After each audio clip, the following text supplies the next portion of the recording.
Good day everyone, good day ma'am, and for those who are watching this video, good day.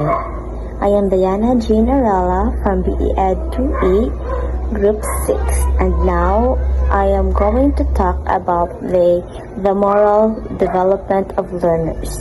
So this is our last topic for our first semester. So let's begin our last topic for a code.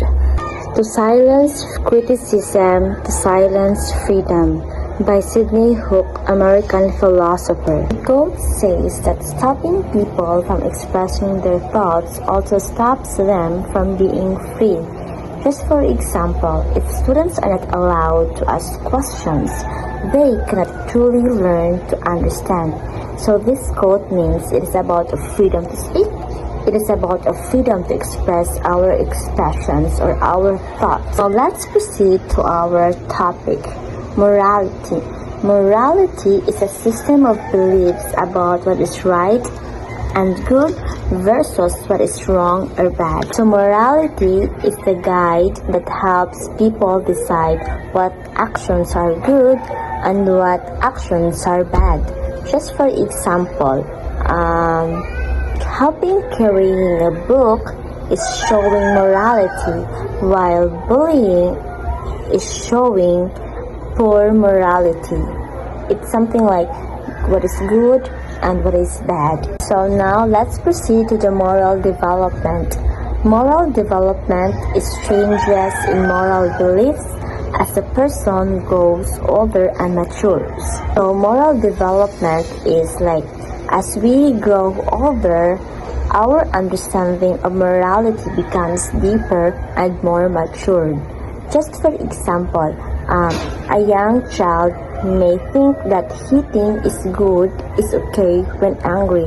But as time goes by, as a young child na magkadako na siya, like magka-matured na, so makarealize na siya nga hitting is bad when you are angry. It's like about became more matured, or like development is processing like pataas na siya o huna-huna.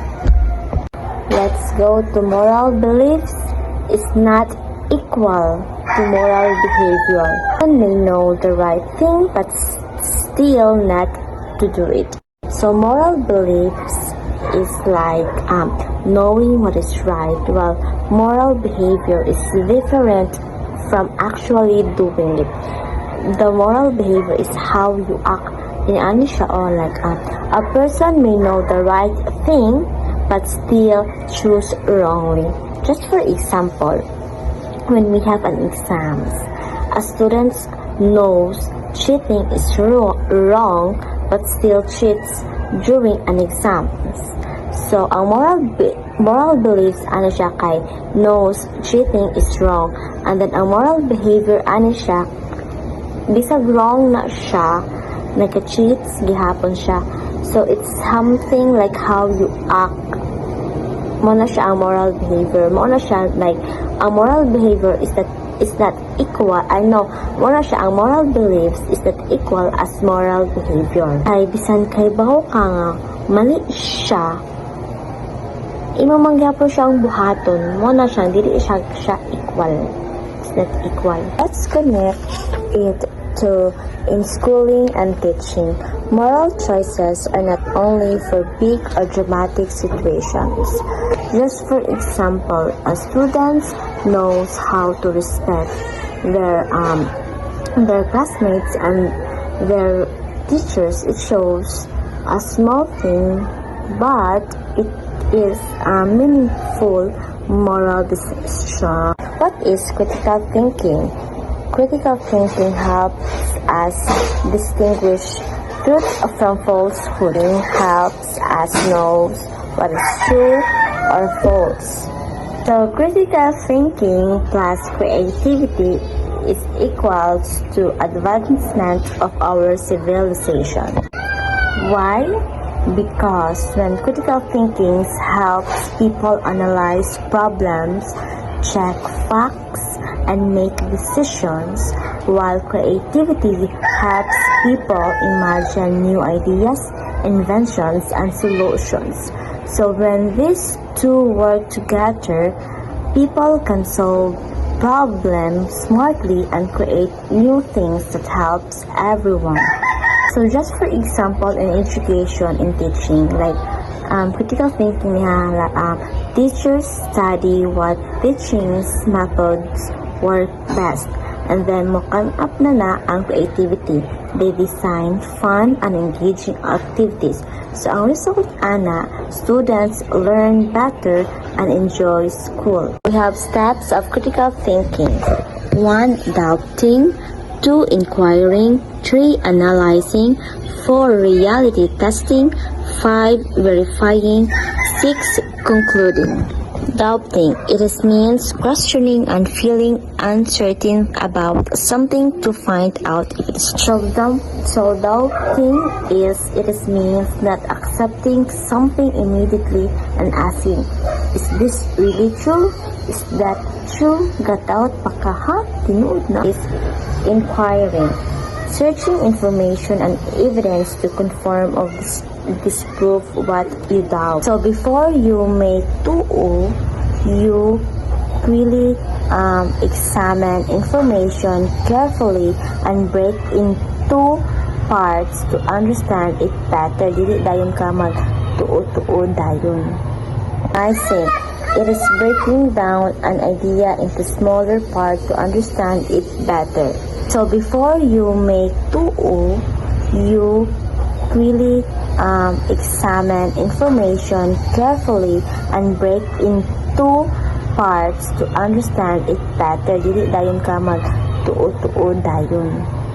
The testing, it means testing the truth of an idea by applying it to real situations. So in these steps, reality testing, it is about you test it in a real situation.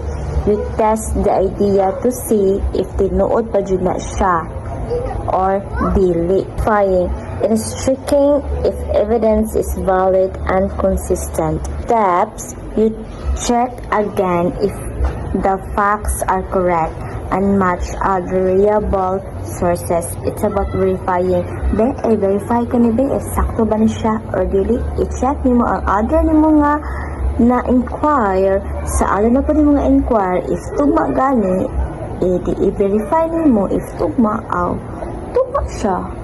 And is concluding. Is making the final judgment. This is the final steps. This is your final decisions. Make on all the information you gathered. So, ano siya ang last steps nga mag-decide ka nga tinuod pag ni or dili. That's it. It's the end of my report.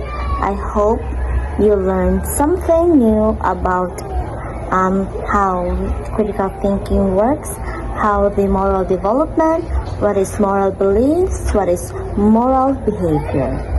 Thank you. Today we're talking about what is critical attitude and decision making. So by the way, I am Ochigue Avril Mae, so I'm going to talk about you what is critical attitude and decision making. So first we have a critical attitude. So what is critical attitude? So critical attitude are a set of mindsets that help you think clearly and make good decisions. They include being open-minded, curious, analytical, skeptical, and reflective. So these attitudes help you evaluate information, solve problems, and learn effectively. So what are those examples of critical attitudes? So we have 5 examples of. So first example, we have a open-minded or open-mindedness. So open-mindedness is willing to listen and consider new ideas. So second is curiosity. So curiosity is wanting to learn and know more. Third, analytical thinking. So analytical thinking is breaking down a complex info to understand it. So fourth, skeptical or skepticism. So skepticism is questioning assumptions and doubting what's not proven.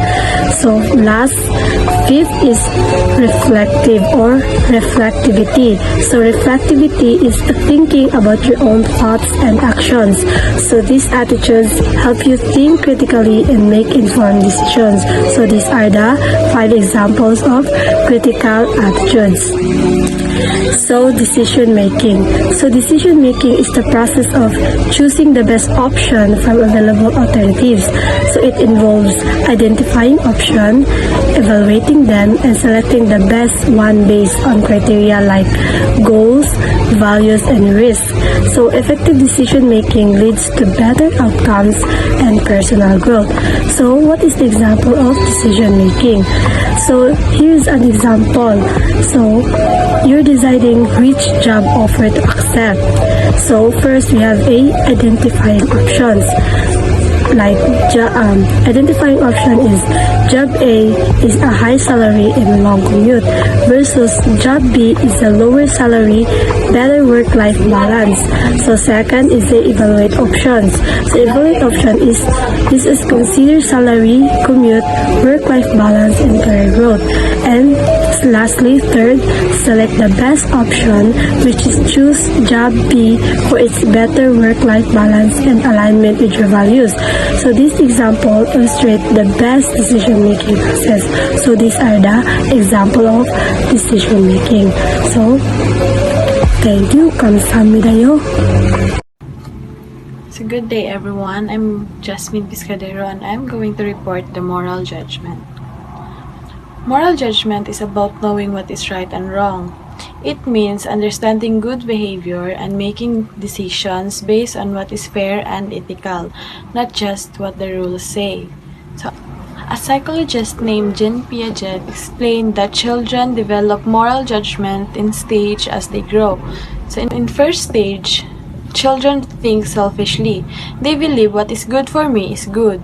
They follow rules mainly to avoid punishment or to get rewards. In second stage, children start to follow what adults expect.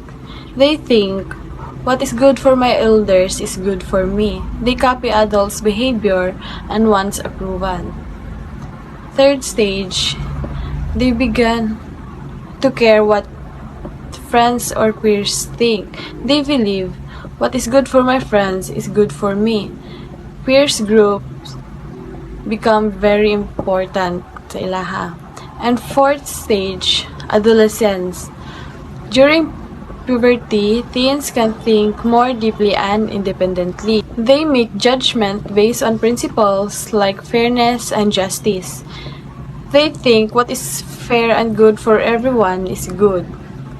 Hello everyone, I am Dizzabel Valles, and for today's lesson we will talk about the lesson B, which is the learn to live together. These involve living together with duties and responsibilities. Moral themes of fairness or justice and consideration or care are essential for developing beliefs about right and wrong. And there are 2 forms of morality, which is morality of justice and morality of care. So let's talk about morality of justice. This aspect revolves around human rights, particularly on principles of fairness, impartiality, equality, and individual independence. It says that kinahanglan nato maging patas dili lang sa atong kaugalingon at also dapat fair pud ta sa uban. And now let's talk about morality of care. This theme highlights human responsibilities, including caring for others, considering individual needs, and recognizing the independence among individuals. It says that kinahanglan nato nga nato pag-care sa uban, and also kinahanglan nato nga i-consider ilahang tagsa-tagsa nga kinahanglanon. Learning to live together involves fostering cooperation, shared existence, sharing resources, and mutual support in a world frequently fragmented by different influences. This concept was recognized as a foundational element, one of the 4 key pillars of education of the 21st century and a significant dollar support. While technological progress has turned the world into a global community, deeply ingrained division and instinct can still lead to conflict and widespread destruction. To prevent self-annihilation and establish true global unity, humanity must expand its mental horizon beyond mere self-interest, embracing diversity and striving for a harmonious global community. This necessitates actively cooperating, sharing resources, and accepting individual differences. Working in groups. Working in groups, so it is a big part of our life. If a person cannot work with others, it becomes hard to succeed. Good teamwork makes people feel happy, confident, and helps everyone grow. Internal factors na pwede na ito ma-achieve si effective groups. So we have the democratic process, cooperation, and the high morality. Kung inong tag-democratic process no is everyone has a voice to speak out within themselves. Kung unsa ilang mga ideas, opinions, thoughts within that goal. And then the next one is the cooperation. So it needs collaboration within the team. Maybe members will help each other, may kinabangay sila to achieve and to complete the task that they have to do. And then the high morally. Kung mayroon po tag-high morally is members feels motivated and positive. It's because kay nagtinabangay sila. And let us proceed to how the groups are formed. So do you think groups are formed within one person only?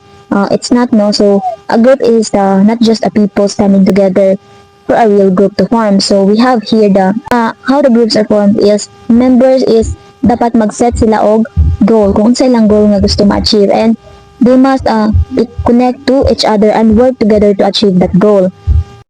The storming phase. So it ends when a member decides to rule or rules and ways of working. And then we have also the group norms and performance.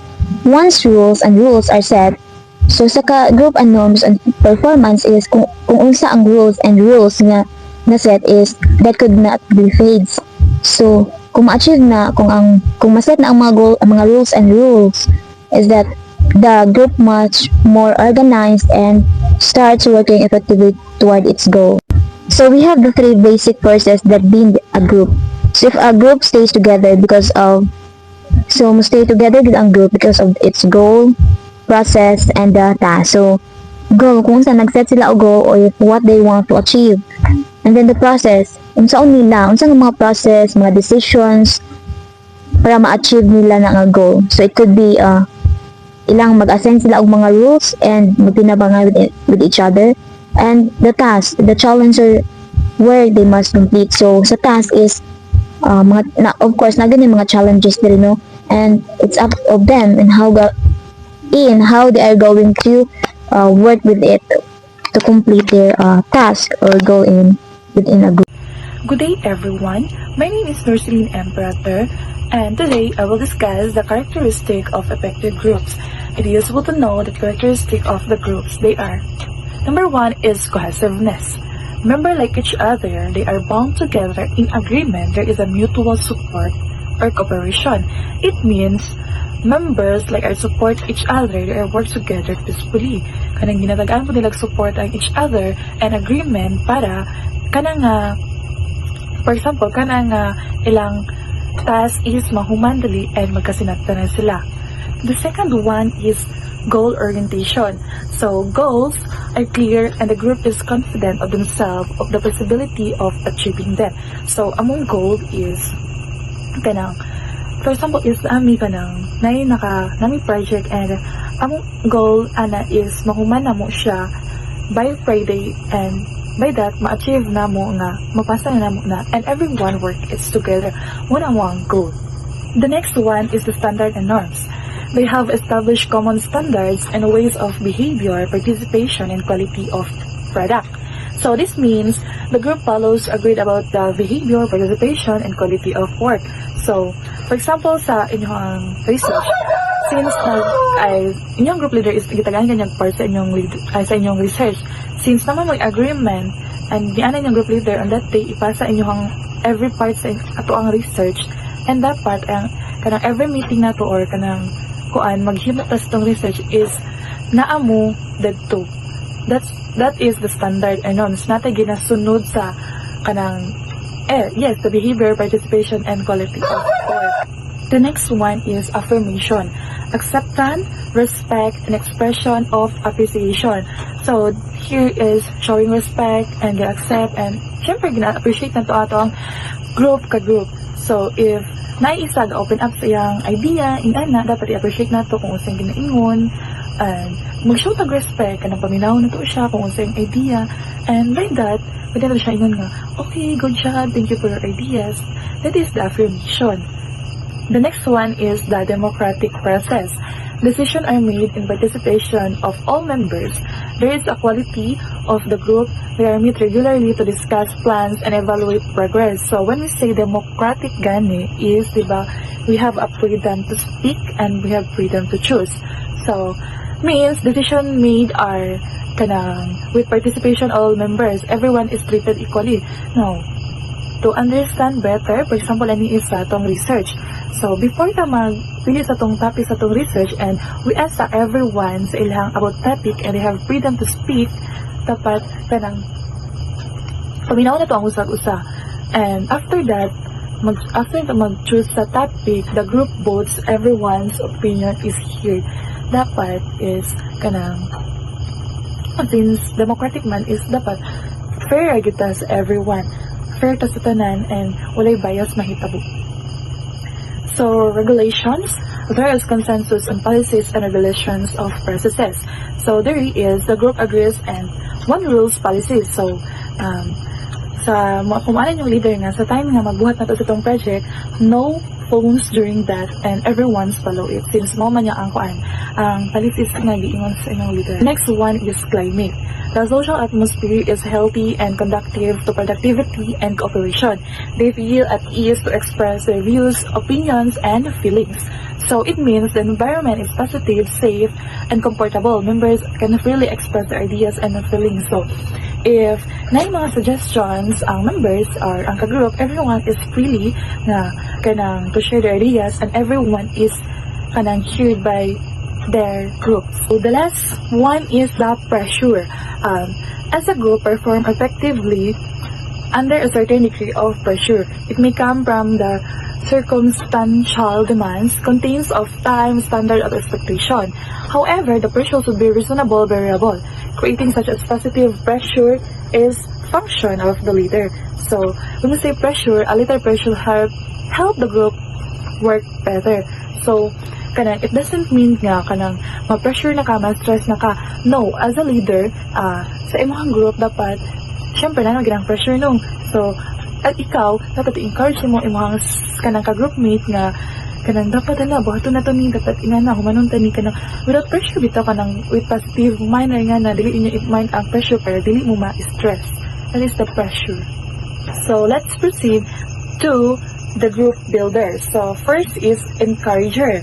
Reinforce productive behavior. So when we say encourage, no, is support and motivates the group. Imas lang i-encourage to encourage kani nga dapat buhaton ta na dapat kanang everyone is kunmuha kanang dapat natay i-suggest ng idea tas pilian nato kanang encourage nimo sila ba nga to speak out their ideas. And after that, dapat ingon po mo sila nga hala, nice suggestion, good job, like that is the encourager. The second one is the process builder. So kanang when we say process builder, it's concerned with the order of the procedure. So when we say process gani is pagsunod-sunod kung unsa inyong buhat to dili pa nga unahon tunyo ang isa tapos ang isa na po dapat process by step 1, step 2. That is the process builder. Critique is point out the weakness of procedures, people's attitudes, behaviors, and the decision of the group. So when you say critique, the point out nimo unsang problem, ganang mahibawan nimo ba kung unsay problema, asa sila mas hinay, asa dili na kaya, or unsa pa ilang kanang i-improve sa imong group. That is the critique. Tension releaser. So when I say tension releaser, it is to tension the humor and expressing take it easy. So the best example ani no kanang if kanang nabitang mo kanang cramming mo as a group is kanang cramming mo kanang buhaton ninyo na kanang need na ipasa. So as a tension releaser dapat kanang magkuan kag mga jokes ingana para bisag bisag few seconds lang is malimtan nila ang ilhang ka pressure kanang kakatawpod sila ing ana dapat kanang magkuan ka magjoke ka is kanang dapat level lang pud sa ilahang humor. That is the tension releaser. Compromiser attempts to bring harmony by resolving difference and conflict arising with the group. So kani, it means help the group solve conflict and middle ground solution.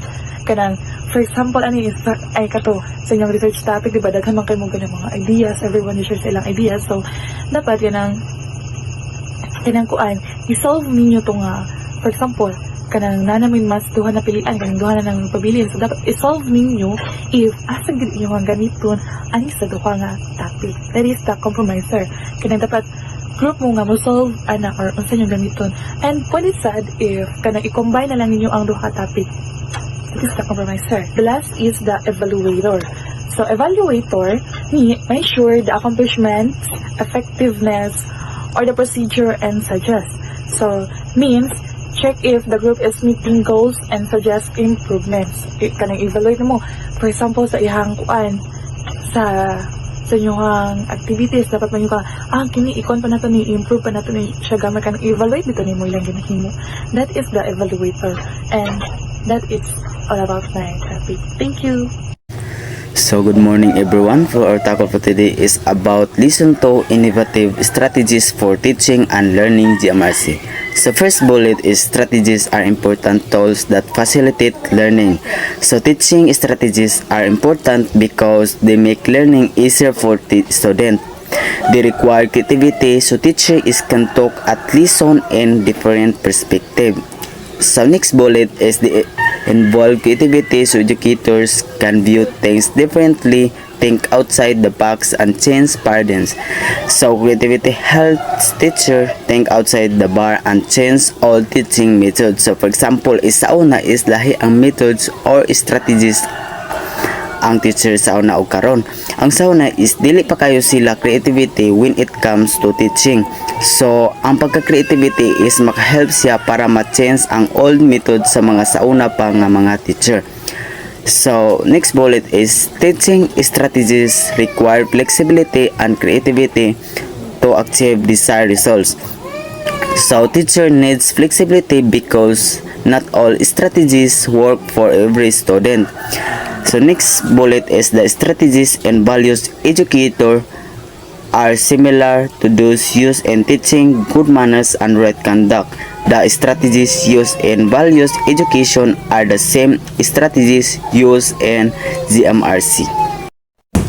So the next is major approaches in values education.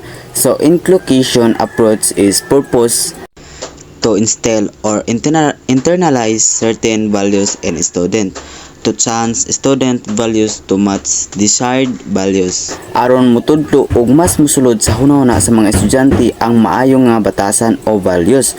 So methods, strategies is dapat kung teacher ka is ikaw ang role model sa imong mga estudyante sa maayong pamatasan. Kay kung ang teacher is nairespeto sa iyang estudyante, ang estudyante sad is naasay respeto sa iyang maestra.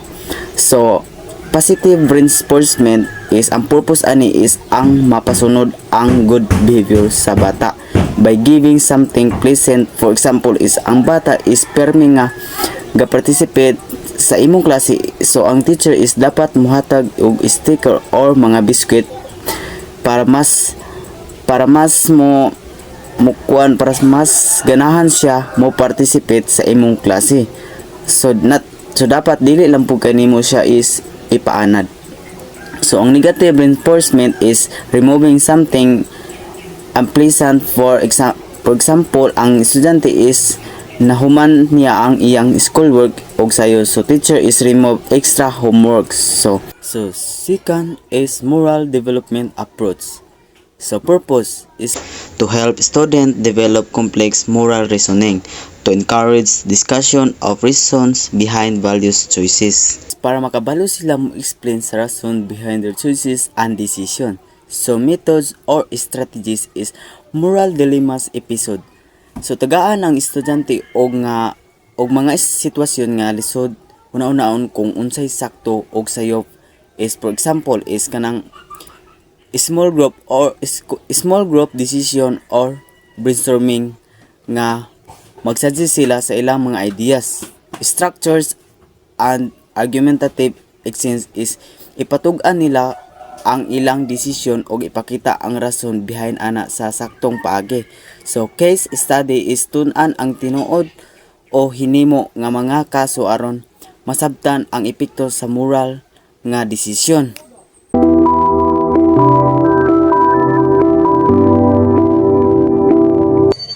Hi everyone, this is Liza Ermio, and our topic is all about major values developments, approaches, and strategies. So this will be the continuation report ni Mr. Sumondong.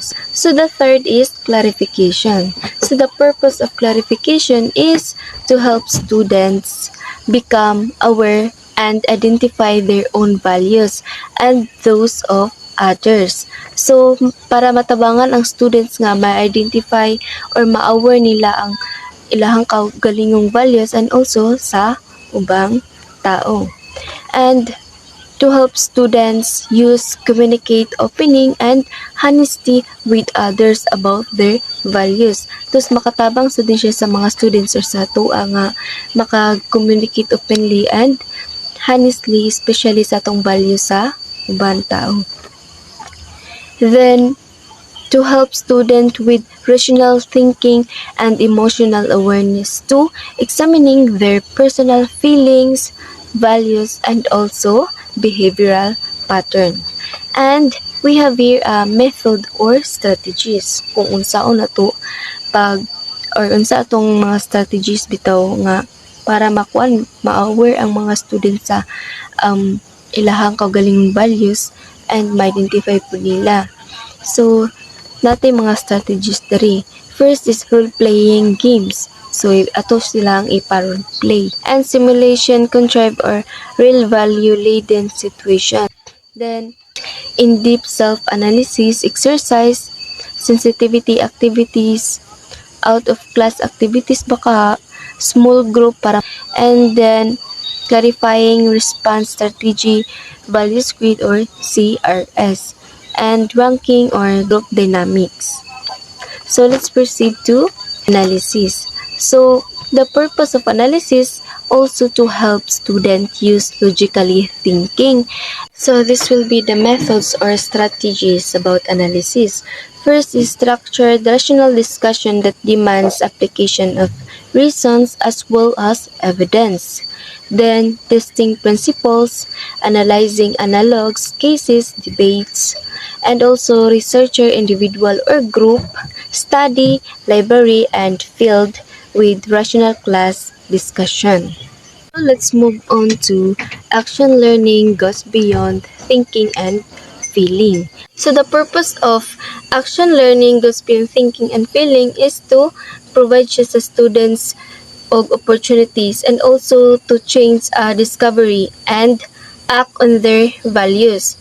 To encourage siya sa mga students nga tan-aw ng ilahang kaugalingon or to view themselves as personal, social, interactive beings. Not fully autonomous but member siya sa community or sa social system. This will be the methods or strategies of action learning goes beyond thinking and feeling. So to those methods listed for analysis of sa clarification as well as action project within siya sa school ba, sa community, and skill practice in group organizing and interpersonal relations. So lastly is a transpersonal approach. So the purpose of transpersonal approach is to makadevelop siya sa students in a higher level of consciousness and also spiritual upliftment. It underscores the process of self-discovery ug sa importante nga self-actualization to become a fully functioning person. So this will be the methods o strategies sa transpersonal approach.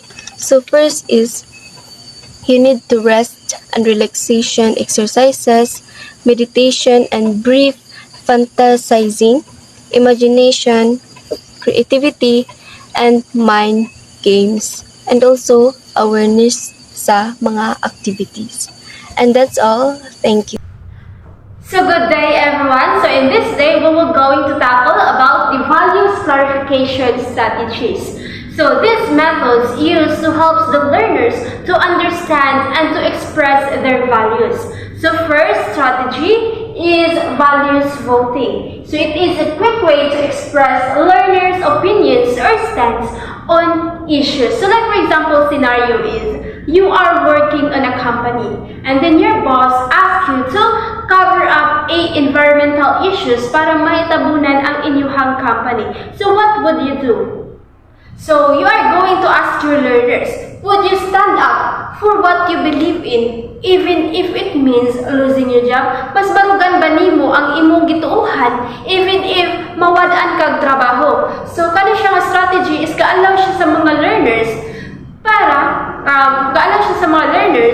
to express their stance by voting. And the purpose of the values voting is it helps the learners to become aware of their own belief o makita po nila kung unsa ang panghuna-huna sa ilahang classmates. And then next is values ranking. So dire is gina-encourage ang mga learners to rank or mas i-prioritize nila ang ilahang beliefs or ilahang values among alternatives. So like for example, which are you more inclined to? People, ideas, or things? So these methods ask the learners to think to think carefully about what is the most important para sa ilaha among atong nga mga options. So they must rank or must i-prioritize nila ang ilahang values or ang ilahang preference. So these methods helps the learners of what unsa gyud ang mas gina-value nila para sa ilaha ug unsaon po nila paghimo og mga decisions if they are facing different choices. And then number 3 is forced choices. So similar lang siya sa values ranking, but the difference is dili sa values sa forced choices is gina-force ang mga learners to choose between two competing options. So like for example, are you more of a leader or a follower? So you let your students decide if unsa gyud ang mas fit or mas better para sa ilaha ato nga mga options. So kaning forced choices, it can help the learners to become aware of their own priorities and maka-help po sa ilaha kung sa pagpili if ang duha ka choices is conflict, duha ka values is conflict. So diri is ma-develop ang critical thinking ug ang self-reflection sa mga learners. And then number 4 is values continuum. It offers a range of options between extremes to explore shades of opinion. So like for example, do you seek work more as compensation or fulfillment? So dire is kita nimo ang mga diverse opinions sa imuhang mga students. So they have different opinions. So lahi-lahi sila mga opinions. Dire makita nimo ang ilahang panghuna-huna. So pwede nimo sila answer with a skill such as mostly compensation ba for money, or a balance of both, or mostly fulfillment. It is for personal satisfaction. So the values continuum. The purpose of this, it can help the learners to see the complexity of their beliefs and express how strongly they feel about something. And then lastly is number 5 is strongly agree to strongly disagree. So this strategy helps the learners to reflect on the intensity of their feelings about a statement. So like for example, encircle how you feel about a person does not live by bread alone. So there is strategy asks the learners to respond to a statement by indicating how strongly they agree or how strongly they disagree about it. So not just answering yes or no, but you let your learners choose if strongly agree ba sila, agree, disagree, or strongly disagree. So in this strategy, it can help the learners to measure that and express the intensity of their beliefs. So not just how they think about it, but also how they feel about it. So that's be all, and the rest of this strategy will be going to discuss by the next reporter. So that's all. Thank you. Hello everyone, I'm Jean Paragoso. So my assigned topic will be the continuation of report ni Miss Pauling, which are the value clarification strategies. So let's continue. So let's start with number 6, value webs. The strategy possesses questions and issues for the learner to consider. The questions are normally items that the learner takes for granted. So when we say value web, it is as thought-provoking questions to help learner examine beliefs they normally take for granted. So example as that is, what would you consider as an ideal workplace? Now, let's proceed with number 7, unfinished sentences. The strategy surveys some indicators of the learner's values as manifest in one attitudes, interests, convictions, likes, dislikes, goals, and etc. So when we say unfinished sentences, the learners complete open-ended sentences to reveal their attitudes, interests, and values. So example of that is 5 years from now, I hope to, and just like that. Now, let's proceed with number 8, autobiographical questionnaires. This strategy facilitates the awareness of the learner's life patterns. So, when we say autobiographical questionnaires, it is help learners reflect their life's experiences and pattern behind their choices. So, examples is recall the values work that you have engaged in and the benefits that these have contributed to you. Now, let's proceed with number 9, pictures without captions, or what we call freedom board. This strategy allows the learners freedom of expressions and at the same time explore their current thinking and feeling processes. So, in this situation, it is encouraged pre-expression by reacting to image or writing freely, showing current thoughts and feelings. So I give you some simple as example of that is write anything you feel on this board, no judgment, just like that. So lastly, coded papers. The strategy teaches the learners to become critical in their reading. So this coded paper teach learners to think critically by marking ideas there agree or disagree. So example is read this article, put positive sign beside ideas you support and negative sign beside those you oppose, just like that. So that's all about the values clarification strategies. So thank you so much. Good day everyone, my name is Ermio Valles. So today we will tackle about access methodology and phases of value learning.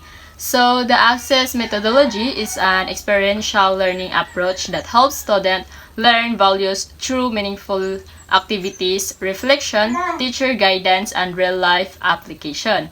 So it focuses on involving both the feelings and thinking aspect of the learner so that values become personal and meaningful. The access method uses 4 phases of value learning, which is the learning trigger phase, values clarification phase, directive or inculcation phase, action or practical application phase. These phases help students move from experiencing a situation to understanding the correct value and finally applying it in real life. So these 4 phases serve as a guide for the entire learning process. It begins with an experience or activity, followed by reflection where students think about their feelings and ideas. After that, the teacher steps in to explain and clarify the correct value. So, the learner applies what they learn in real-life situations. This clear sequence from experiencing to application is that makes assess an effective value education method. So, here's the first phase, the learner trigger phase. So, it begins the lesson with an activity designed to capture the learner's interest. This can be a story, role play, case study, video, or moral dilemma. The purpose is to activate the student feelings and thinking so they become more engaged and open to learning. So, in the first phase, it is important to immediately capture the student's attention and emotions. This is done through an activity that is related to the value being taught. Learners listen to a story or encounter the situation with a moral issue. They become more interested and willing to participate. So, the goal of this phase is not yet to explain the value, but to prepare the students' minds and hearts for deeper understanding. So, the second phase, values clarification phase. So, students reflect on the activity by expressing their thoughts, feelings, and opinions. They analyze the situation and clarify what they believe is wrong or right. So, with the teacher's guidance, learners deepen their understanding of the values involved. So yes, this is where deeper processing begins. The teacher allows students to express what they felt and what they think is right or wrong about the activity. So through discussion, students learn to identify their own beliefs and interpretation. The teacher role here is to guide, not dictate, by asking meaningful questions that help the learners explore and clarify their thoughts and emotions. So yes, this is the third phase, which is the directive or inculcation phase. So this is when the teacher becomes more direct in guiding the students toward the correct value. So the teacher provides explanations, examples, and reinforcement to help learners form the right moral understanding and desirable behavior. So yes, the third phase is means that the teacher takes a more active role in leading the students toward the correct value. So this is where the teacher offers explanations, examples, and clear reinforcement to ensure that the students develop proper moral understanding. So the teacher clarifies the correct values connected to the lessons and supports students in forming desirable attitudes and behaviors. So the last phase, which is action phase practical. So it required students to apply the values they learn in real life situations. So this may include creating an action plan, completing a task at home, or practicing the value in a school or within the family. This phase turns learners into actual behavior. So in this phase, the last phase, this is the most important phase because it shows whether students truly understand and live out the value. It is not enough for them to know what is right. It should be visible in their actions and decisions.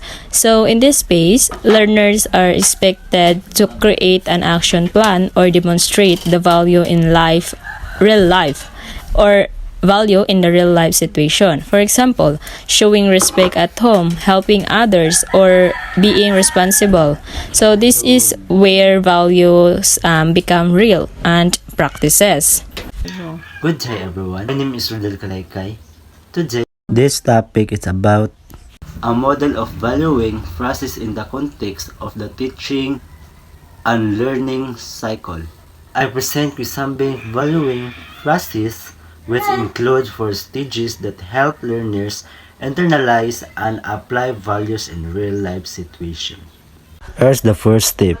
First one is knowing, understanding, valuing, acting.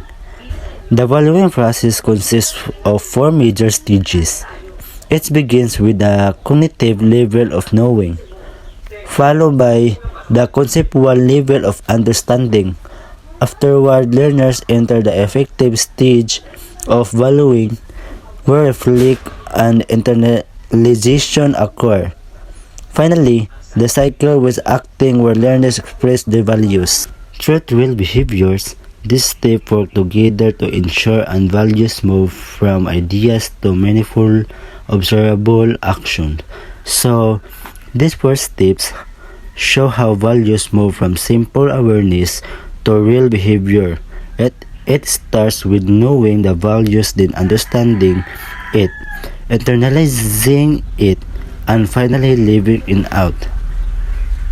So the first step is knowing. The knowing stage involves becoming awareness of the values and learning basic information about it.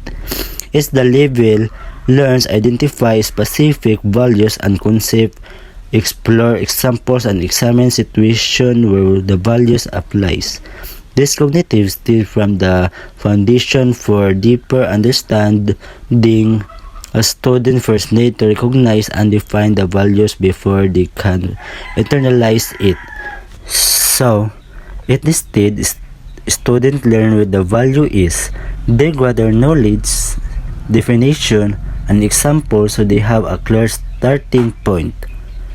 So, the second step is understanding. Understanding goes beyond simply knowing a value. In this stage, learners analyze that the values truly means and connect its real-life situation. They interpret examples, compare, experience, and discuss why the value is important. This step ensures the knowledge become meaningful and not just memorized. So, it is meant that students deep their thinking, they explain the value in their own words and begin connecting in a real-life experience. The third step is valuing. In the valuing stage, learners personalize and internalize the value. They reflect on their own experience and begin to feel a sense of expression and commitment toward the value. This step ensures the value move from simple understand to become part of one's attitude and beliefs. It shapes how learners see themselves and others. So, this process matters because it helps students not only learn values but actually live them. It produces responsible and compassionate individuals. The last step is acting. The final step where values are expressed through behavior. Learners demonstrate the value through real actions, where consciously or spontaneously. This may involve communication, problem solving, teamwork, respect, and responsible problem discussion making. This step proves that the learner has fully integrated the value. So, this acting is where we see the value is a real life. It's because possible through the student choice, behavior, and interaction. So that's all. Thank you for listening.